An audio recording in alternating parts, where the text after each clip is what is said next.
We have a real treat for you today because we have a communication expert. Actually, technically, she prefers to be unsquashing your content. It is the Trisha Lewis, and we're going to be making conversations about unsquashing yourself count. What's new, Wendy Woo? I've been coaching, and it seems that one of the biggest tips that I could give to anyone who is just maybe stuck in a rut or needing to just reignite a little passion for what it is that they're doing and saying is to sit up straight and smile. I've said this before, but when you question yourself on whether you are being too salesy, honestly, ask yourself this. Are you offering them all of the right information for them to make the best decision they possibly can? If the answer is yes, then you are being most helpful, not most salesy.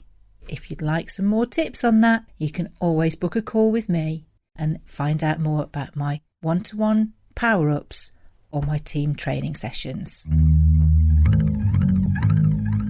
Let's get back to the conversation with Trisha Lewis. Making conversations about unsquashing yourself count.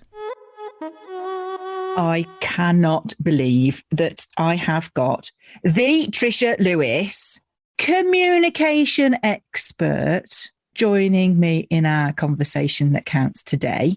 Now, I say communication expert, that is nuts and bolts what she does. However, she's on an unsquashable mission. So, Trisha, I think you'd better introduce yourself and explain. You asked me how to introduce me, and I said, well, you can do the boring one or the intriguing one. And that unsquashy word is the intriguing one, because obviously, if you don't know me, you'll think, what the heck is she talking about? But that's kind of what I do with clients. I unsquash them when I unsquash their business, or help them to, I should say. So it is all about communication. I mean, everything's about communication. And that's my background as an actor, professional speaker, if you like, professional communicator. And also my degree and my research philosophy is all about that fabulous human-to-human communication and everything that happens that messes with it, all the noise, internal, external, that stops those messages getting out there. So my mission is, and it's nearly always small business owners I'm working with, often slightly overthinking ones, a bit like me, maybe slightly creative or quirky, people who don't like getting out there and shouting, who don't want to be over salesy, and all of this stuff that's playing on their minds is stopping them from actually showing up and sharing their fabulousness, So I help them to unsquash themselves, to get those perspectives, those unique stories, those quotables, if you like, out there, so that people really engage with them online and offline, rather than just the bland stuff that they might be safely putting out there and feeling incredibly demotivated about. So it's motivation, it's confidence, and it all ends up with more connections and opportunities. I would say it's like conversation full fat. And I think this is where we're in alignment in the conversations that we've had previously. And I would give you a shout out to your show because I've been a guest on your show. And this was where that connection was made, that synergy, in as much as, sometimes it's the quirky people. I kind of probably a bit quirky. I think you're a bit quirky too, Trisha. So, you attract those sorts of people. And when it comes to talking about your business, it can feel like a real big salesy thing. But once you nail who you are and who you serve and how you serve them, it becomes really easy to talk about. Exactly. And you're enthused about it then. That's the other thing, isn't it? The huge difference in your energy. And of course, that energy is picked up by everybody else. And so that's why it's so important to nail this. Yeah. You're also an author. So tell us a little bit more about the book. It's The Mystery of the Squash Self. So my take on imposter syndrome is very different. I spent a couple of years doing a lot of talks on imposter syndrome, and it's a journey I've sort of been through myself, lifetime. But I suddenly thought, hang on a minute, I want this to be more positive, more empowering. And my squashed self perspective is that we actually suppress our true selves for fear that revealing our whole passion, personality, and power is going to get us judged as an unlikable show off. That's my snappy definition.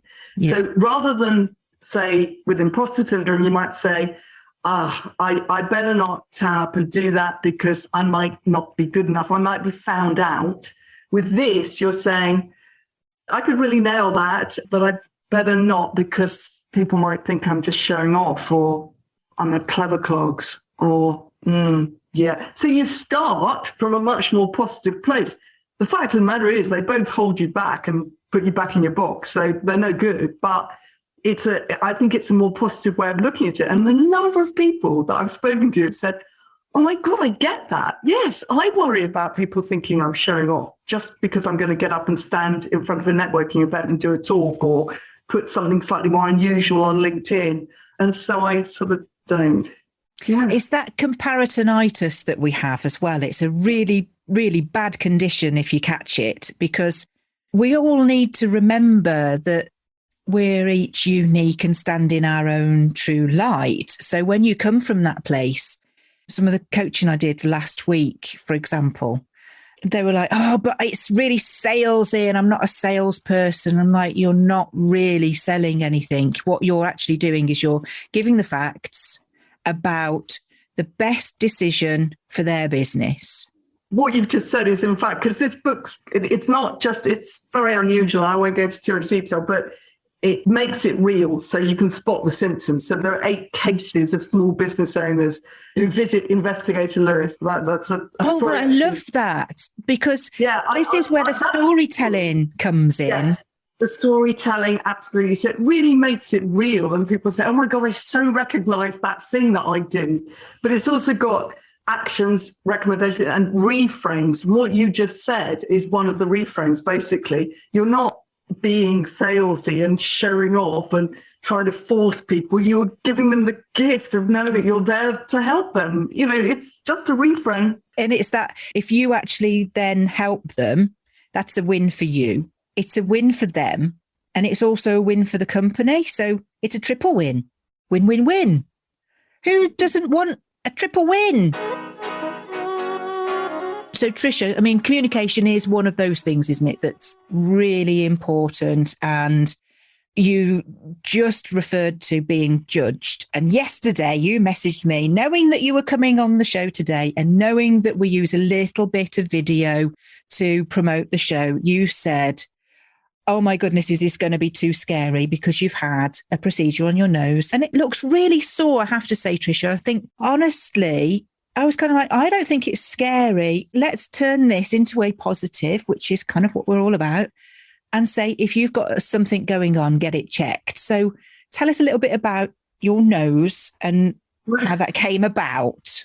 The beautiful nose that's been messed around with, and I look a bit like some Frankenstein's monster, but it's fine. I'm not actually vain. One of the advantages of being older, that's gone out the window because, you know, you get bits and bobs, so that's fine. But I didn't want to put anybody looking at this. So it is a positive message. It was a basal carcinoma, which is cancerous, and they're very common, very, very common. On the tip of my nose, and I've had it for 2-3 years, and I thought it was just a little funny bump. I thought it was a spot, didn't have a head, tried to squeeze it like we do. So I then, we've got a cold as well, so I'm very nose-centric today. But yeah, I vaguely asked a doctor a couple of years ago. The doctor sort of vaguely said, oh, nothing to worry about. But it was when I went to get a mole checked out about 8 months or so ago. The specialist said, hang on a minute, just look at that thing on your nose. He said, I need to do a biopsy on that. I thought, really? I just thought it was a little funny old age bump thing. And yeah, so that was cancerous. And so they need to take that. And the procedure is incredibly brilliant. It's called Mohs surgery, M-O-H, Mohs. It's gold standard. They take concentric circles out and test them while you're there so they know they've got it all. And, they're not leaving any bits dangling around the edges of that. with me, I was lucky they got it out in one, but a nice divot in the end of my nose. And of course, all the stitches are there because they do skin flaps. Cut, cut, cut, cut, cut, cut, cut. It's fascinating, though. And then, stitch it up so that they cover the hole, basically. So it was only a smallish thing, but by the time they've taken it out and then done all the divot, so the skin stuff, obviously it looks a bit more dramatic. But they always say, and there were people in the waiting room there with me, people in the outpatients, all with the same thing, different places on their face particularly, it's sun. Now, I didn't think that I'd done excessive sun over my lifetime. I got skin that tans easily. Certainly in latter times, I've always put some sun cream on. Of course, when I was younger, it was all about frying stuff. So maybe, come to think of it. But that's needing to be acknowledged by people, that you do need to put probably factor 50 on. And the specialist said the factors, you need to think they're lower than, because of the testing they do, would be very thick if you put it on. And wear hats. And just be really conscious of any little bumps that crop up and get them checked out. And stay safe in the sunshine. With the way that the planet is warming up, I believe we're going to get more and more of it, aren't we? Well, I think you look very glamorous this morning with your Frankenstein nose. I wouldn't say it looks that horrific at all, but goodness, it's like you've had a nose job on the NHS, isn't it? If you were not happy with it before, you can go back and complain now. but no, a really important message that overthinking something could have stopped our opportunity to speak this morning. So I thought, actually, we can highlight this. This is a good thing. And I'm so glad that we are talking today. So what's your number one unsquashable tip for getting people to start thinking about, am I doing that? Am I holding myself back? What's the Trisha Lewis recipe?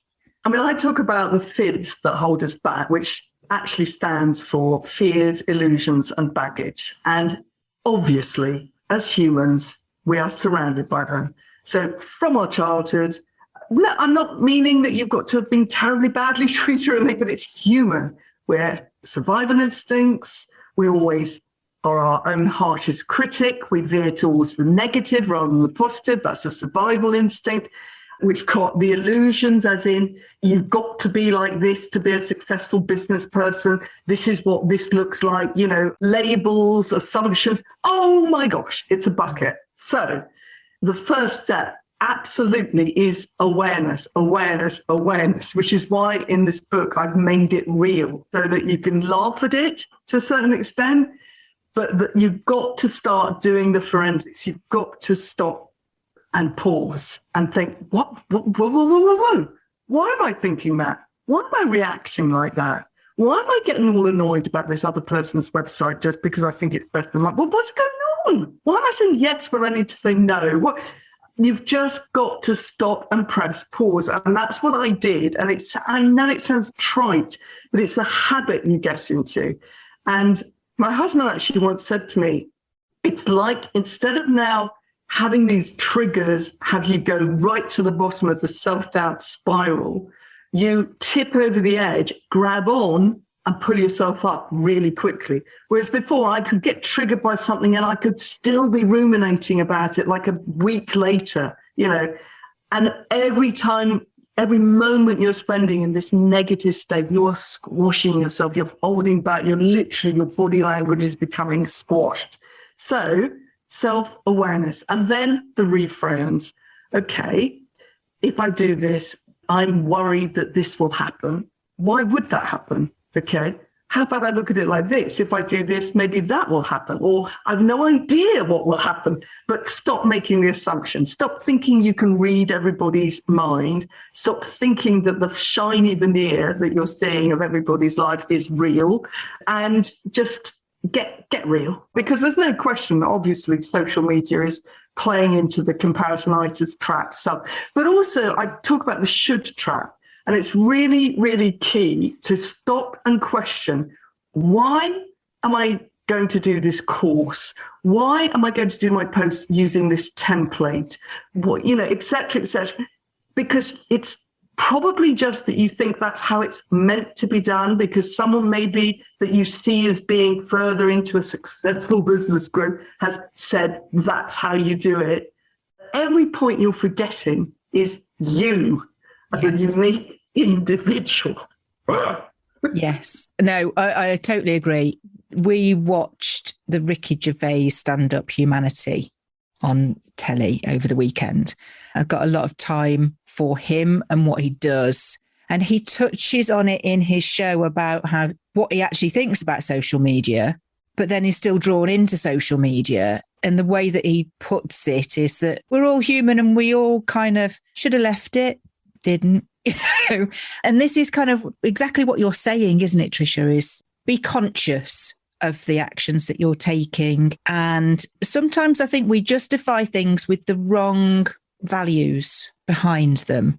Oh, yeah, absolutely. And also don't forget that our brain, I've also done a hell of a lot of research on the brain, because I spent 10 years working freelance, but I was working with people with dementia, and I got absolutely fascinated by our brains. Wow. And I think it's really good to get very real about what's going on. This is why I use the word forensic a lot, because the more you realise its ability to trick us, the better. I mean, it is only there in a dark skull, it reliant on a few holes in its eyes. It's not this perfect guarantee of getting everything right that we sometimes give it credit for. So those feelings that you get are probably often very much not what you think they are, that you're reacting to something. It's your body is saying to your brain, oh, you're in danger.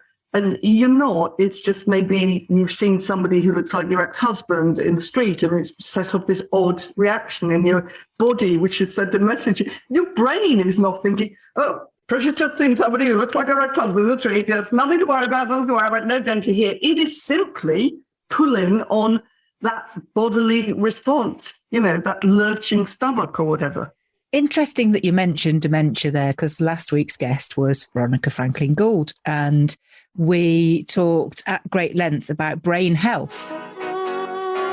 And at the same time, it's overriding whatever stresses you're facing. And it brings you a sense of the social group, even if you're not with them, but you're preparing for them. And that's a lovely thing to do.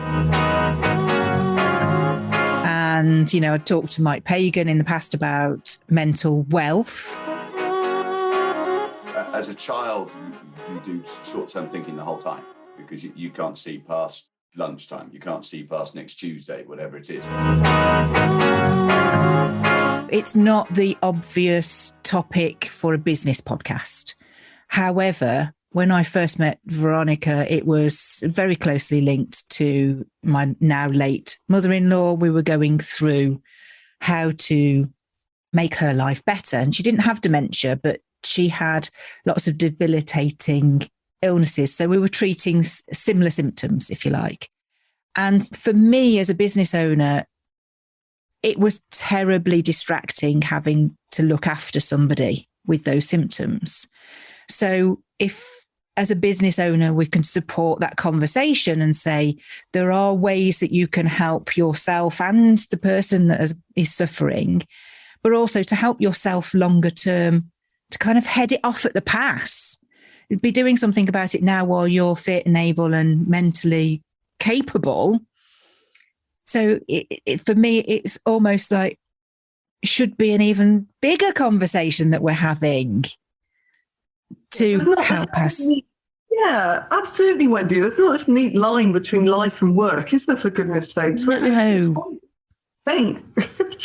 Yeah. No, absolutely. So when you sort of start talking about dementia, it's kind of like being able to stop and keep things going for as long as we are capable to. And ultimately, if we don't do it, it's our fault. It's nobody else's. You're squashing yourself longer term. You're doing it now for later. So the same rules apply, don't they? Yeah, don't get me started, because if I start talking about that experience that I had, yeah, I did also be here for another 3 days. So, yeah, but your nose would be better.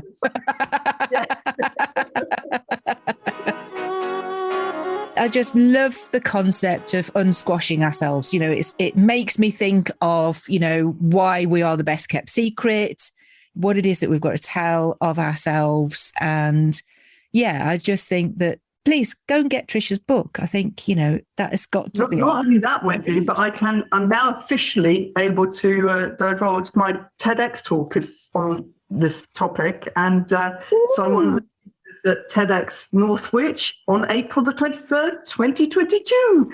Gorgeous day. Yes. Shakespeare's birthday. Yes, my husband's too, but, you know, we won't mention his unbirthday. That's fantastic. That is fantastic news. That is basically, Wendy, that's me showing up and sharing. And I have stopped myself being scared of being judged as a show-off. So I've road tested this entire thing, listeners. This isn't me just looking at a bunch of theory and coming up with some flashy idea. This is gritty. Yeah, this is real. It's interesting as well, though, isn't it? Don't you think, Trisha, that when we really get passionate about something, it's because we've been touched ourselves. It comes from a deeply personal place. And I don't care what other people think of this statement I'm going to make now, which is that I run a business, but bloody hell, I take it personally. It's my business to take it that personally, to care about it that much. So when people say, oh, you shouldn't take it personally, it's only business, I'm kind of like, Valerie, my mother-in-law, she couldn't speak in the end, but she was very good at doing this. That was two fingers that you placed in a certain motion. Peace. It's the peace sign. What do you think, Trisha? Do you think that I'm right to rant? Yeah, it is very, very personal. Gosh, the hours and hours that we put into our business as business owners, how could it be anything other than personal? Obviously, there's the whole advice, and it is absolutely true that when you're doing things like, you know, the sort of thinking about your branding and all the rest of it and your messaging and your mission, and you do have to be able, if you're a solo entrepreneur or solo business, be able to step out and look at it in objectively and obviously think about why you're doing it for those people, etc. So it can't just be one big personal mess. That's not what we're saying. It's in your heart and soul on a daily basis, and it really has to be. Otherwise, I don't think you'd be getting up with the motivation when times are tough. So, I mean, if you're talking about stupid trolly things on social media, then you do have to learn the art of just doing exactly what you did with those two beautifully placed fingers and brushing it off. And again, the more unsquashed you are, the more resilient you are to be able to do that because you believe in yourself. And so you're not going to be crumbled quickly by stupid criticism. Yeah. Well, I think there's a differential as well between being employed and working for yourself. And that is that you don't clock in at 9 and clock out at 5. It's an intrinsic part of your whole makeup, 24/7, 365 days a year. Even when you're on holiday and you're really trying to do your best to have a holiday, you just can't help it.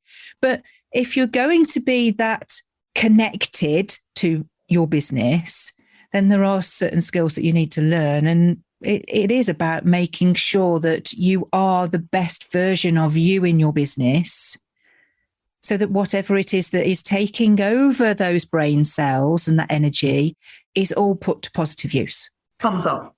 Thumbs up for that. Yes. We're going to carry on that conversation in just a moment. But first, I know we could talk for the 3 days until your nose is better, but I'm conscious of time. This is the part that I love, and I know the listeners do too. It's where I get to say, Trisha Lewis, please share that pivotal conversation that you recall creating a turning point in your life, please. Well, it's all going to sound as if it's a bit too joined up, this, Wendy. Honestly, I went through hell and back trying to figure this one out because I'm 65 this year. I've had a lot of conversation. And I've had some enriching ones. I've had some horrible ones. I've had ones that have been pivotal, but they've been in a darker place. And I thought, nah. So this choice is not just because it links to the book and everything we've just talked about. It's because it was definitely a turning point. So interestingly, it involves one of your other guests called Janine Coombes, and it also involves somebody called John Espirian, who I suspect listeners will know. I'm a member of a group called You and the Media, and it's a Mark Masters. Huge, big networking. It's just a community. It's fabulous. It's global. It's gorgeous. But it started locally where I live. And I found this community after really struggling with business networking, which is what I thought I should be doing when I leapt from the world of acting into the world of business, when I set up my coaching business. I was out of my comfort zone, didn't feel good. Going to the event, blah, blah, blah, blah, thought, what's going on? And I realised, of course, in hindsight, I wasn't being me for fear of being judged as a show-off. So all that was happening without me realising it. Found this group, started to feel much more relaxed, and went to the conference thing that he did before COVID, live event, and met people that I'd met on LinkedIn. And this was about 3 years ago now, maybe 3 years ago, probably. And I was still very much on a journey, very much. I was sort of evolving. I was being hit back. I was evolving. I was trying to get my message straight. I was frustrated a bit and thinking, not being me quite enough of it. Anyway, I get pulled aside at lunchtime by John Espirian. This is the first time I've met him for real, really. And he says, Trisha, you must come and meet Janine Coombes. So we sat down at this table with this lovely lunch, and we started. He said, I know you two are going to get on. I know you two. She does a bit of sort of acting as well in the business world. And I thought, oh, yeah. So we did. We obviously, the three of us were having hysterics. There's some very funny photographic evidence with very funny facial expressions. We just clicked. But this is the moment where this became something more than just a lovely lunch conversation. I was being really honest about my frustration that I didn't think I could get my actor self into the world of business. And yet it was such a big part of who I was. But more than that, it was a huge part of what I brought to the value I gave to clients, because of everything that an actor learns. And I've got a sense of humor, and I thought, I'm not really quite getting that across in my posts. I'm like, what's going on? Janine said, look, this is what I've done. I did it. And it got me brilliant engagement. You know, it was the best thing I did. She did a thing called the Secret Marketing Show. She'd dress up and do little sketches. Yeah, she's ace. Yeah. John also then, literally, they were both at me saying, Trisha, go on, do it. Put your fuller actor self out there. Just do it. Within maybe a week after that event, I picked up a prop that I had, which was a trilby hat, and I just wandered in front of my tripod and camera in my office, and I gave a communication tip in the style of a sort of 1940s private detective investigator. Brilliant. I put some shades on, I think. I had the trilby. I didn't even do the coat at that stage. It was the first version of it. And Investigator Lewis was born. Now, Investigator Lewis then turned up in extraordinary places, in the garage, by the bins, down, all over the place, with these really short, snappy communication tips, because basically, a client came to me, this was the problem, I cracked the case, hey, kiddo. And so there was a tip. So it was a serious tip, but with entertainment, me as an actor. So I literally blended the two. It went on to create this book, The Mystery of the Squash Up, because in there you've got the investigator as the main character driving the narrative, basically. And so it got me a huge upswelling of followers on LinkedIn. And then if I looked at a graph, it would go, woo! So all my fears about nobody will take me seriously if they see me in this way. It wasn't me trying to be funny or trying to be clever or trying to be quirky or different or anything. It was me being me, because I just spent a lifetime as an actor, as a performer, as an entertainer. And I'm a professional communicator with a lot of academic knowledge about communication. I literally put the two together and put it out into the most businessy social media, LinkedIn. And only good things have happened. And to me, that was more than just, okay, I've done some nice posts on LinkedIn. It was the confirmation that I needed that it was okay to be more me for you. Interesting that, Janine, she's what I would call a revolutionary. You could see she's in the resistance, she's fighting for the resistance of things. And John is so analytical and, knowledgeable about his subject matter. So two experts in their own right, in their own field and this sort of thing, just basically turning around and saying, Trisha, it's okay, you've got permission to do it. Now, hang on. So what's been stopping me from doing it? And you've got to listen to external voices because you're not listening to your internal voice. That's the key message for us all, isn't it? And the other message is, of course, that John is the great connector, but he won't connect people who he doesn't see turning up as being real. So it wasn't like I wasn't being real. I think you could see my struggle. I think though it was kind of clear I was sort of slightly oscillating in the style of the process, but he had a conversation with me. I joined a group that felt aligned. So all of these things are part of the Unsquashing mission. And I was doing this myself because that conversation would never have happened if I hadn't been constantly curious, constantly knowing that I needed to evolve, that every step back, I got back up because I thought, no, there's something missing here. What is holding me back, et cetera, et cetera. So that curiosity is what gets you out there. You ask questions, you start conversations. It was that conversation did not happen. Oh, no. Who knew? Exactly. Who the heck knew? And obviously it was a bonus having us there in the flesh, in real life, because you've got the body language and all the rest of it going on. And it was hugging and all those lovely things we did. But even still, just being approachable there online in a way that people like John and Janine can feel that they can connect with you. That's the first small steps. You've at least got to go there. And that is a bit of vulnerability and all those other things that we know about. But those people are there for you. They're not there as a bunch of blinking, zombies trying to eat you. That's the other thing. Stop thinking of them as a negative force. They're generally 99% a positive force if you allow them in. It's that forensic style that you have adopted, and I can see where that comes from. And I love curiosity anyway. And when I'm training, I'm like, well, if you're not interested 1%, don't do it. So it's having that natural curiosity of wanting to find out more and to be open to explore and to take on board other people's suggestions and things as well. And I know that there's, certainly I'm personally going through this kind of like trying to figure out how I want to go about something. I've kind of exhausted how I felt about some of the posts that I was doing and how I was presenting myself.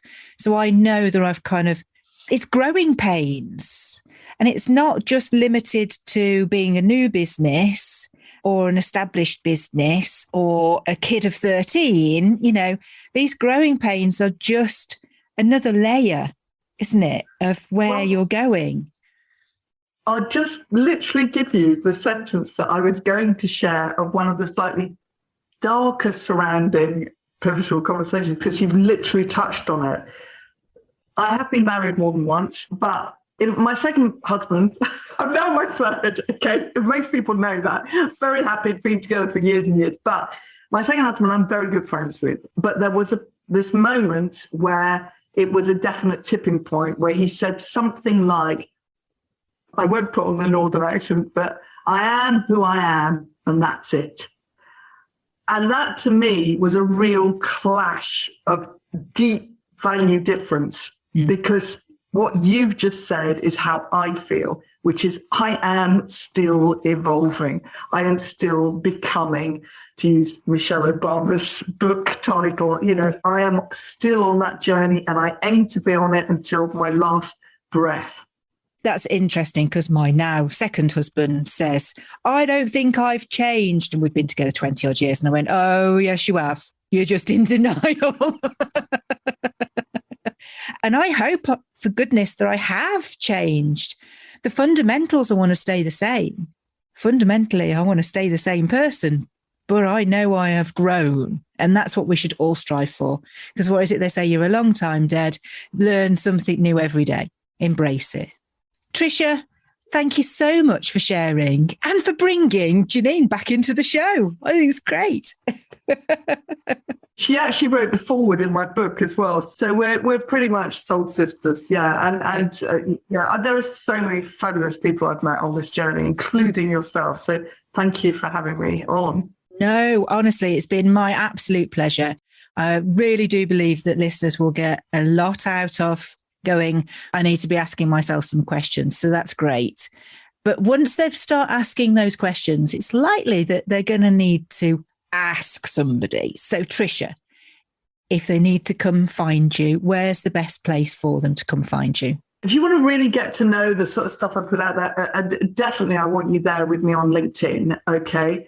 My website is actually pretty good and I think now reasonably easy to follow, but you can just go straight into the discovery call thing because hopefully you will have got the impression from this that I am very easy to have a conversation with. I do short one-to-ones and I do longer programs, but it all starts with you. So that's what I like best is just, get to know me or direct message me on LinkedIn or, just spend a while behind the scenes looking at my stuff on LinkedIn and my website. But please just get that conversation happening. Well, we don't mind nice stalkers, do we, Trisha? We don't mind that. And you are what I would call a WYSIWYG. What you see is what you get. So I do hope that people do carry on that conversation with you, Trisha. Thank you. Isn't it great when you get the opportunity to have a good old chinwag with a fellow WYSIWYG like Trisha Lewis? The key moment for me in all of that was just how important it is for us to align ourselves with ourselves and with a like-minded community. So please do carry on the conversation with Trisha. On our website, we have put up a free resource from Trisha, More You in Your Content. There are also her social media links so that you can, just in a couple of clicks, be starting the conversation with Trisha. We'd love to hear your key takeaways, so please do drop us a line on the show or leave us a review on your favourite platform. Until next time, when we're going to be joined by Rob Cressy. Seriously, big personality. A dream is the day-to-day process and the journey of making the dream happen.